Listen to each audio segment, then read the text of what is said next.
नमामि शम्भुं पुरुषं पुराण नमामि सर्वज्ञमपारभावं नमामि रुद्रं प्रभुमक्षयन्तं नमामि शर्वं शिरसा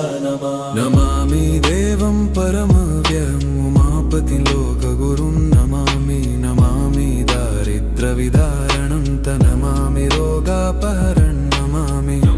कल्याणमचिन्त्यरूपं नमामि विश्वोत्थबीजरूपं नमामि विश्वस्थितिकारणं नमामि संहारकरं नमामि गौरीप्रियमव्ययं तं नमामि नित्यं क्षरमक्षरं तं नमामि चिद्रूपममेयभावं त्रिलोचनं तं शिरसा नमामि कारुण्यकरं भवस्य भयङ्करं वापि सदा नमामि